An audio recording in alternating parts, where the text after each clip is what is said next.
يا صباح الأنوار على أجمل طاقة إيجابية في يومكم. يلا نبدأ الفيديو. عمرك فكرت يعني إيه حرية؟ هل لما تقول إن أنا حر فعلا أنت فاهم معنى الكلمة دي بمعناها الحقيقي ولا لأ؟ كلنا بنتولد وإحنا صغيرين بندور على حاجة واحدة، هي الحرية.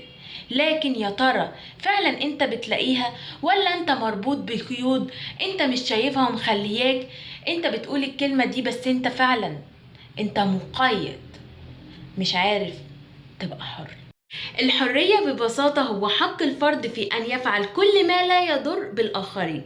يعني أنت حر في اختيار قراراتك، في اختيار حياتك، بس أنت هتتحمل عواقب هذا القرار. يعني أنت لو القرار ده كان غلط ليك أنت هتتحمل النتيجة بتاعته.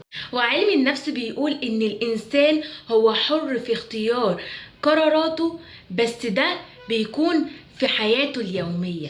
يعني أنت حر إن أنت تختار أي حاجة في يومك، بس انت المسؤول عنها.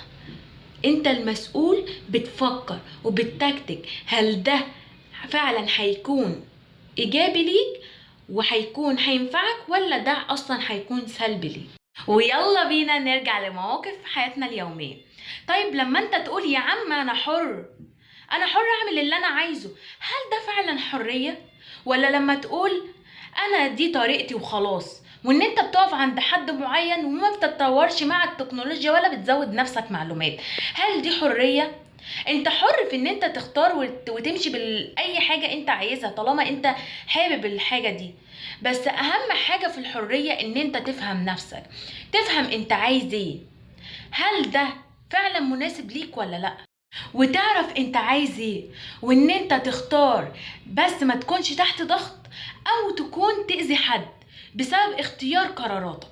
هديكم شوية امثلة من اللي بتحصل في حياتنا اليومية اللي ممكن بجد تفيدكم. انت حر في ان انت تقول رأيك طالما رأيك ده ما بيجرحش حد ولا بيأذي حد، بتقوله بطريقة شيك ومحترمة. كمان انت حر في اختيار الحلم اللي انت عايزه. انا عايزه ابقى ايه بعدين، بس لازم تحط حلمك ده في الفعل، بمعنى ان انت تسعى عليه، تسعى ان انت توصل للحلم ده، تعمل خطط وتقدر ان انت تنفذ الخطط دي. في الاخر الحرية هي مش شعار انت هترفعه، الحرية دي هي اسلوب حياتك. الحرية مش ان انت تكسر القواعد، لا، انت تفهم ايه القواعد دي وايه اللي انت تمشي عليه وايه اللي انت تسيبه، ايه اللي انت شايفه ينفع لك وايه اللي هو ممكن يضرك. اسأل نفسك دايما، هل انا فعلا بختار ولا انا مجرد ماشي مع الظروف؟ الظروف مثلا ماشياني كده فانا بختار امشي كده، وبعد كده اغير طريقي واروح لطريق تاني. لما تبدأ تفكر بالطريقة دي ساعتها بس هتبدأ ان انت فعلا تعيش حر.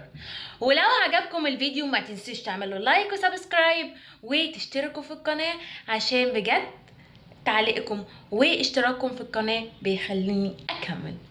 باي باي.